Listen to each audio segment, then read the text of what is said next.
All right, 99.9 Punk World Radio FM. You guys already know what time it is. And right here, we are live and we have a Canadian punk rock legend. That's right. We have Phil, the bass player of the McRackins, right here live on the radio and, of course, YouTube as well. How are you doing this evening, Phil? Hi, I'm doing absolutely wonderful. How are you? Oh man, doing best I could possibly be down here in Ontario, man. Just enjoying this warm weather we're having, man. Really think spring is around the corner, but I really hope I didn't just jinx it. I hope so too. We're having some warm weather here too. It's kind of bizarre, man. Getting lots of rain though. That's normal. Oh, I definitely hear you on that. You guys are still out there in the Alberta area, eh? No, we're in BC, man. Oh, Alberta. Curse oh, damn. you. Sorry, no, I'm kidding. I'm kidding. No, It's it's all okay. good. It's all good. We That's love even further out Alberta.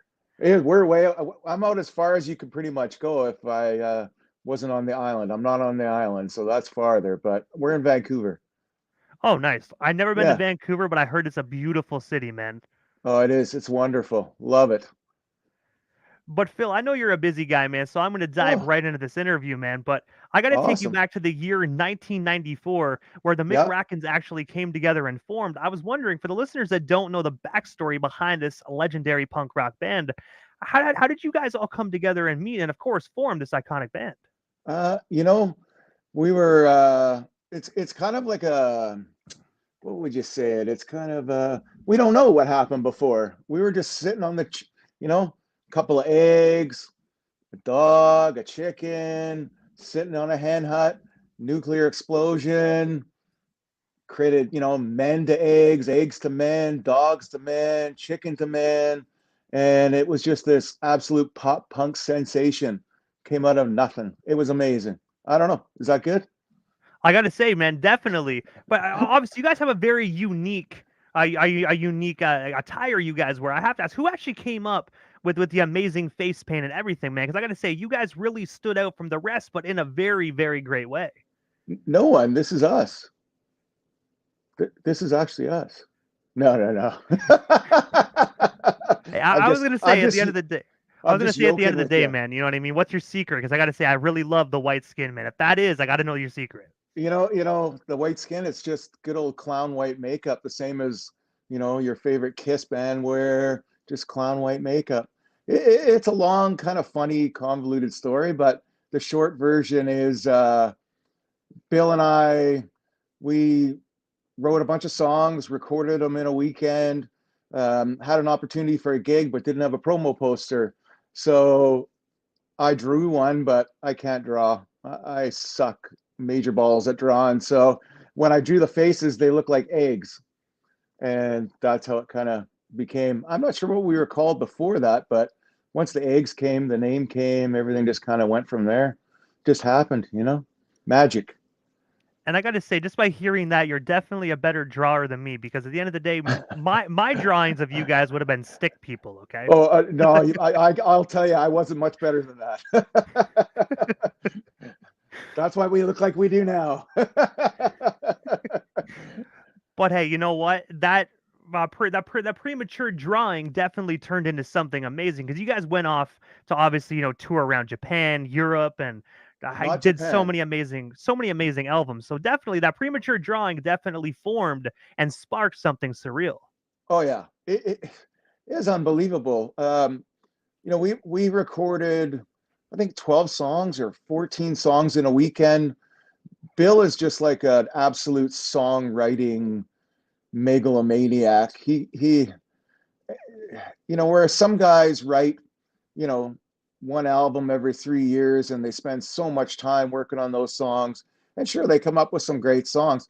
Bill, he challenges himself every time. And it's like, I'm going to write 12 songs in 48 hours and they're all going to be good. So really, he probably wrote about 25 to get that 12. It's amazing. It's pretty darn cool. The beginning was insane. We did in the first, I don't know, first year and a half after that first, release came out. Well, the first release actually didn't come out. It came out quite later. But we did three albums in 9 months, I think it was. It was pretty insane, pretty fun, a lot of fun. I gotta say, 3 albums in like that's short of a time span. It really wasn't common for bands to be doing that, especially back in the '90s. Nowadays, I guess it's easy because everyone has home studios and whatnot. But Yeah, back in the '90s, we had to deal with labels to really get them out and whatnot. So the fact you guys put out 3 albums in less than yeah. a year is extraordinary. It was insane, and it was like the old, you know, he had two friends that told two friends story, right? Mel from Shredder Records, he was the first. You know, what came first comes out on Shredder Records. Mel sends it off to some guy in Florida, and the name of the label escapes me right now. And he put out an album, and then he sends it off to somebody else, and he puts out an album. And it was just one after the other. They're like, "You got another 15 songs? Yep, we can do it for you, no problem." It was great. It was a lot of fun. And also as well, during the early days as well, Tom, the legendary frontman of Gob, and of course now the guitar player of Sum 41, actually played vocals on a few of your earlier release albums. I was wondering if Yeah. you can actually tell our viewers that might not know about this, just the story behind that, and of course, what was it like working with a then very young Tom? Well, a very young Tom that played drums in the McRackins for 2 albums, but only actually one was released. We re-recorded the other one, but Tom said that he played drums, and so Bill and I are like, okay, that's great. We got, we know he's a musician and he plays drums. So we went to rehearsal, and we found out at rehearsal that Tom actually learned to play drums that week.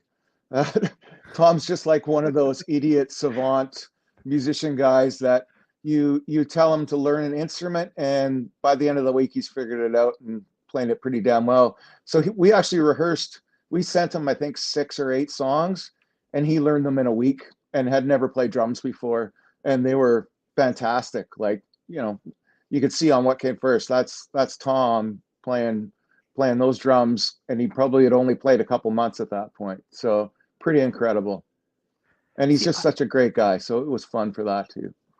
I honestly did not know that he actually did the drums on those records. I actually always thought he did some singing or Nope, backup vocals, but the fact that he did drums, I'm Tom played going back and drums. hearing those songs in my mind. I'm like, wow, like Yeah. that's crazy that he had no clue how to play drums until he actually No, joined the band. we found out on the way to the first rehearsal that he'd only learned to play drums that week. It was pretty cool. I think Bill was going to lose a gasket. I could see the smoke coming out his ears and his eyes spinning around. But when we actually rehearsed and he had learned the songs that we had sent him, and they were flawless, it was just, I think we recorded what came first. We recorded that not long after that. It was pretty incredible. Tom is an amazing guy, amazing musician. You can just see what he's done with Gob and some 44, some 41. We were pretty lucky to have him when we did. And obviously, you said Bill, he almost blew a gasket. Well, for yourself, Phil, I have to ask, man, like when you found out Tom at that moment didn't know how to play drums or never played them before, what was going on in your mind? Were you like, I have faith in this guy? Or were you like, oh crap, like we're doomed? I think a little wee came out actually at that point. I might have peed my pants because I believe I was driving when I found out, and trying to not run us off the road. But hey, we got the rehearsal and it was worth it. So little wee came out. It's all okay. And also, there's a lot of rest stops along the way as well, man. So at the end of the day, Yeah. you know what I mean? Yeah, yeah, yeah. But also in 1996, you guys actually took to your very first European tour, where you actually called it the European Eggvasion. Yeah. From what you actually can recall, because obviously that was a long time ago. Can you tell us a few of your most memorable memories you actually have from that European tour? And of course, what was it like actually recording electric and acoustic sessions for the BBC? Oh, the BBC sessions, that was a lot of fun. That was an amazing tour. At that point in time, we'd only just played locally. Um, we had done our ill-fated 5 dates on our American tour before we rolled our van 6 or 7 times and almost died. But the European tour, the first one, it, so many great memories from that. Our tour manager at that point was a fine young gentleman named Raymond. and we called him Uncle Ray. And I believe I remember we met him. He picked us up at the airport, and when he he picked us up at the airport. The first thing Ray got was some good egg rub heads. Got his head rubbed a lot, and he put up with a lot of shit abuse from us for about 3 weeks. But that was a lot of fun. We did it was 3 weeks. I don't think we might have had one night off. I think we had one night off in Newcastle, I think, and that was it. We played every other night. It was pretty incredible. Those sessions where we did the acoustic and Spot was playing. Spot didn't have drums. He was playing a little shaker thing, and yeah, those were. It's really cool how they do their radio there. It's all they do radio like we do here, but they have all these armed forces radio. So I think we were on the BBC ones that we did with John Peel. We did a bunch of armed forces we did in England. We did I can't remember. 3 or 4 of them all over England. We did those. It was really cool. I actually did not know that out there they actually had like armed forces radio. Like, was it just Yeah. kind of like talk radio, or did they actually play music? Nope. Obviously, you guys Music. perform, but did they play music? Oh yeah, play Oh, music. sweet. They were just like pretty much regular radio stations. I believe when we actually got off the plane in London, that was the first thing we did was went to a radio show. That's where we met John from One Louder and our tour driver Ray. Or Ray picked us up at the airport, but then we went and met John at the radio station. I think if you go to our YouTube channel, there's a little a live video of us when we first get there. It's kind of comical, I guess, maybe. But yeah, it was really cool. Those radio shows were always a lot of fun. The radio hosts, they were always great characters. We went in full makeup most of the time and had a great time. And before we move off the topic of the European tour, how did the Europeans actually perceive and react to your guys' music? Because obviously this was like the mid 1990s. Obviously, not a lot of records are really over there at that current time. Like, how did they actually perceive Canadian punk rock over there in the UK? Oh, I think out of the 3 weeks that we did, we maybe had 1 or 2 shows where there was less than 30 people. As a new band at that time, we were fairly new. I think we only had, I don't know, about 5 releases at that time. But yeah, no, it was cool. We had some really big shows. We did one in Spain, Bugara, Spain, I believe it was. We had a big show. There was 300 or 400 people. We had a couple like that in the UK, one in France. We played Germany with a band called the Kids. I think they were an old 70s German punk rock band. We always got good response. We always had a great time. People back then on the record trading and everybody trading cassette tapes. That was the big thing back then. You'd send a cassette tape with all the bands that you found over the last month or so to your friends, and that's how they find out. But it was cool. The John Esplin at One Louder, he really put on a good tour, and we had, like I said, maybe 1 or 2 shows where there was less than 30 people there, but they were still great shows. We didn't care. We were in Europe. We were having a great time, drinking every night. Don't remember much. It was great. Hey, the good old times, you know what I mean? Yeah. Especially, those are the fun nights when you actually start drinking and you don't remember the next morning. But the next morning is always the shitty part when you have that nasty, Oh yeah. dirty hangover. And have to get into a van with Ray, who always had the worst gas in the morning. Sorry, Oh. Ray, you had bad gas, buddy. I love you. Oh, I think there's always that one friend in a group that always has the Oh bad yeah. gas. I think sometimes it was me though. I'm not gonna lie. I was pretty bad too. But especially when you guys are touring too, right? There's like, it's obviously you guys can't have like home cooked meals. It's always like either a McDonald's or a fast food joint. So that's the Oh worst. no, you know what? That and still to this day, that's one of the things that I remember about Europe the most was the food. We I think only one show. I think we had one show the second time we went to Europe in London where we had a crappy meal.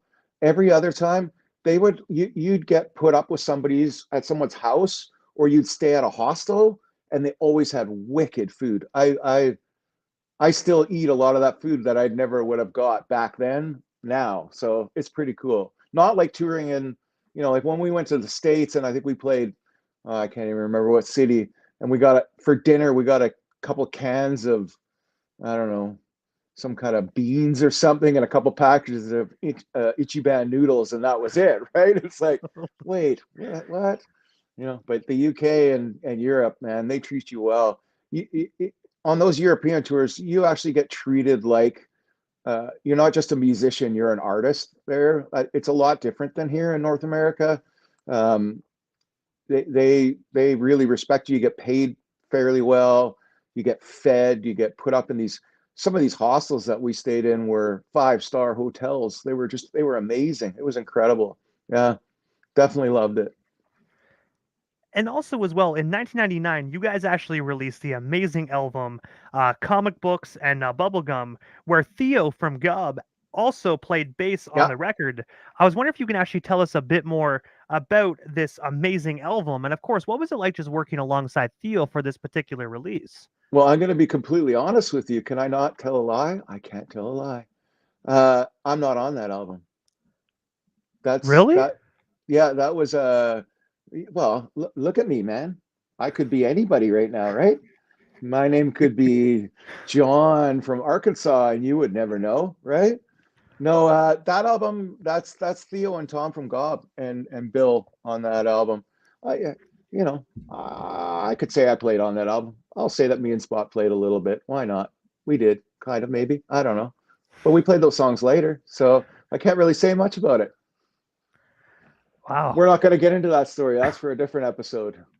Hey, definitely. Well, just for the viewers, it's a imagination. Just pretend Phil was on Yeah, it. You know what I mean? yeah. And I hopefully I love didn't. that album. Hopefully, if you're a Phil fan and you love that album, hopefully I didn't ruin it.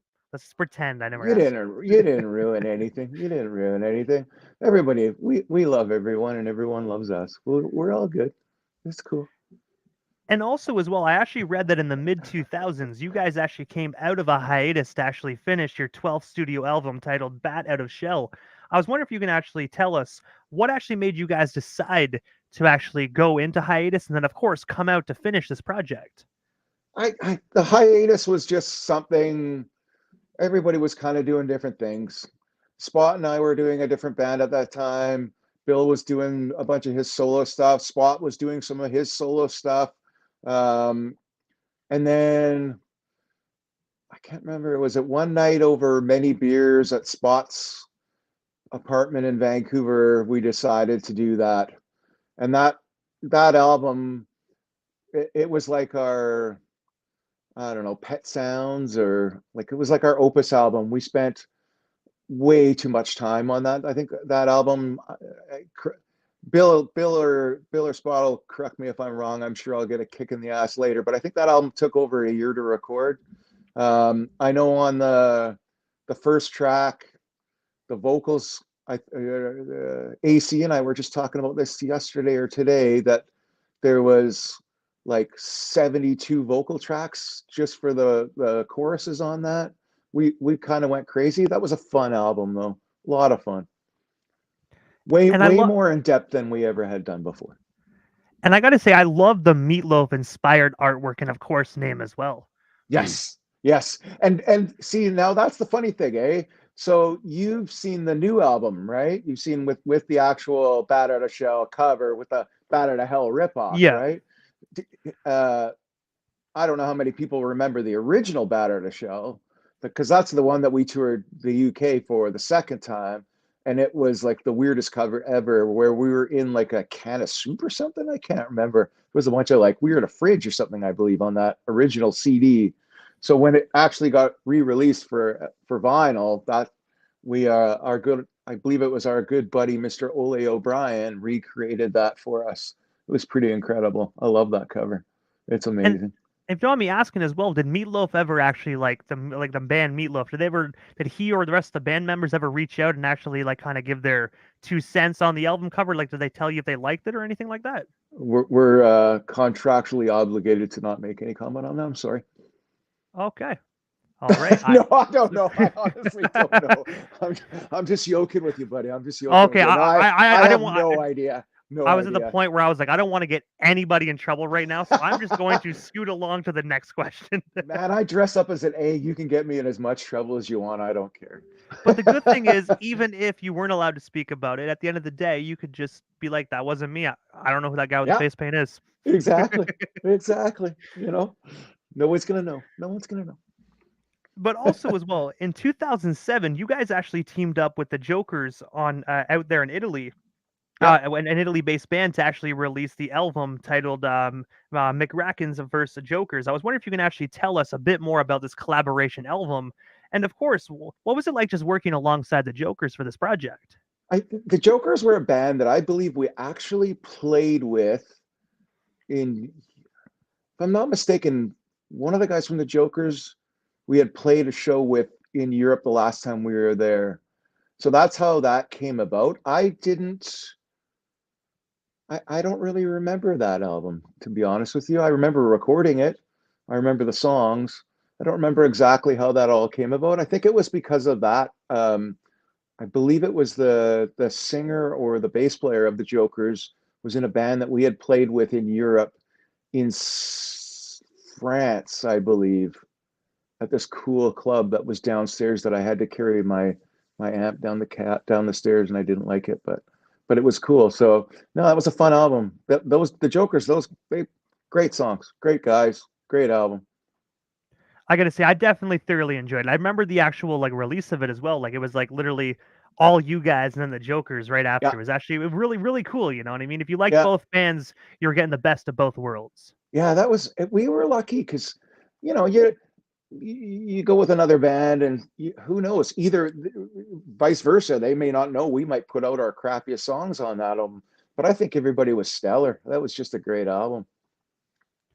Not a lot of punk bands really did stuff like that as well. The only other one that No, comes to my mind was actually Another Joe and Gob back in the day God, where they did yeah, As Seen on TV. But other than yeah. that, and you guys, I really don't know any other punk bands in Canada at least has ever done a joint album with two bands together. No, we did, back in the day, I believe there's a label from Langley, British Columbia called Spawner Records.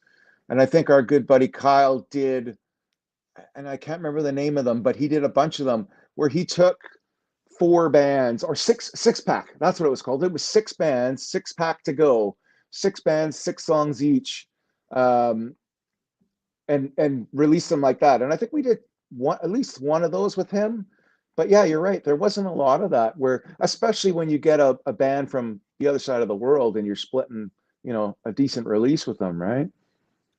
And it's actually really cool. Like a lot of bands really, I think they should bring that back because it's great for exposure as well. Because you got to think Yeah, you're pretty well sharing fan bases, right? Like at the end of the yeah, day, like the McRacken fans in Canada, they obviously they got to people in Italy got to hear Canada, and Canada yeah, got to hear Italy, man. So it's so great to actually share fan bases like that.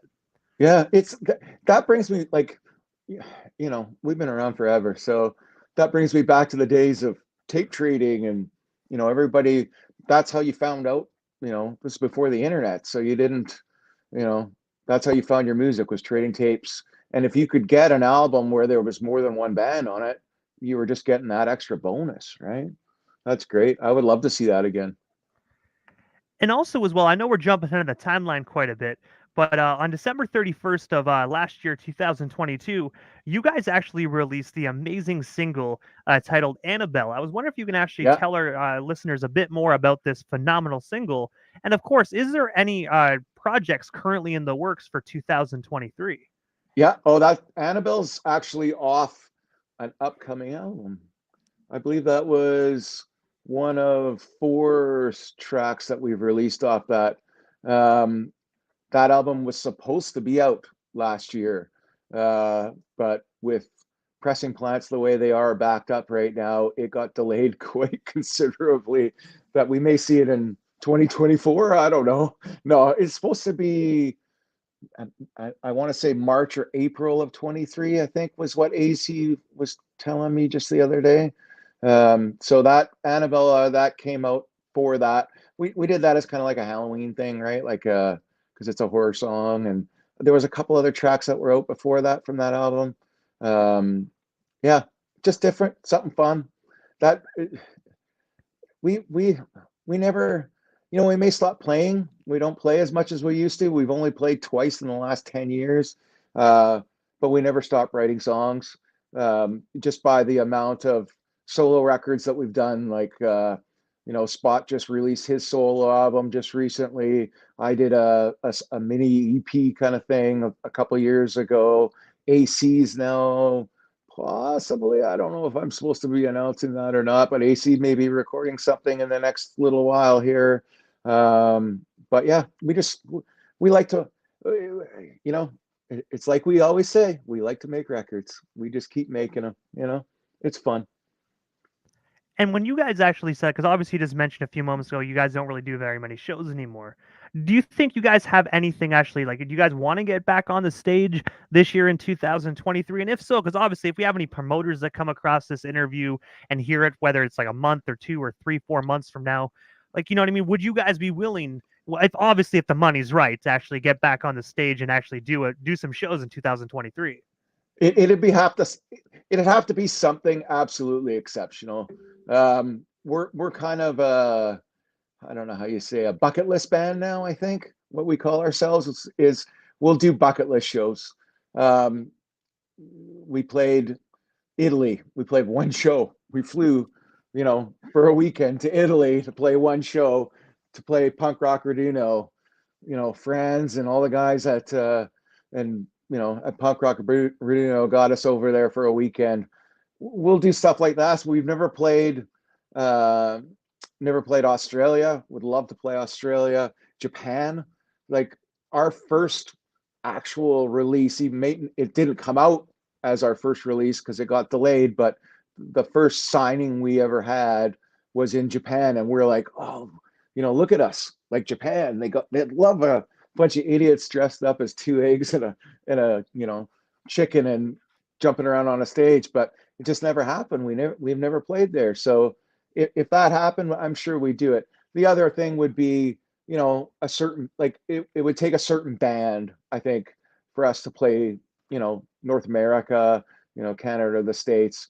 If the guys in Bottle Rocket said, hey, we want you to play a show in New York or something, I'm sure we do it. That wouldn't be a hard sell, right? But I'm an old egg, man. It gets harder and harder now. Uh, I'll be honest, I don't even know. I don't like talking about it, but just recently I suffered a little health scare, and I don't know. We'll see. Let's keep it at that. We're gonna have some fun. We'll always have fun. And before we move off the topic, because obviously you said, like, obviously bucket lists and bucket list shows. Is there any bands that you've actually always wanted to open up for or headline alongside? Because I know obviously you guys have been in punk rock for so long. Is there any bands that you kind of look at and be like, man, I would love to co-headline or just open up for this band? Is there any bands that you really want to kind of work with? There's a few. One of them who we actually played with before, but that was the pop punk powers of the egg didn't work that show. I would love to do another show with Teenage Bottle Rocket where we were full on makeup. We played with them once quite a few years ago without makeup, which was just an absolute mistake. But it happened. Shit happens, right? Screeching Weasel. I would, even if whatever. It could be Timbuktu. I wouldn't care. I'd fly or whatever to open for Screeching Weasel. That would be absolutely amazing. The Riverdales, Queers, all the staple, right? Dr. Frank, like any of those. I'd do any of those shows for sure. That would be amazing. And also, when you said a few moments ago how, like, you guys didn't have the makeup on for that concert.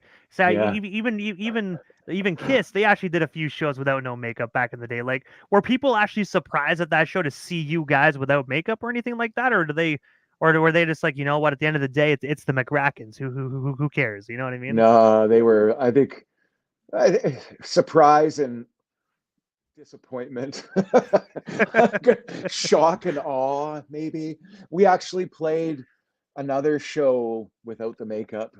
Our good buddy, Mr. Mikey Romer from New Jersey or New York. Sorry, Mikey, I can't remember.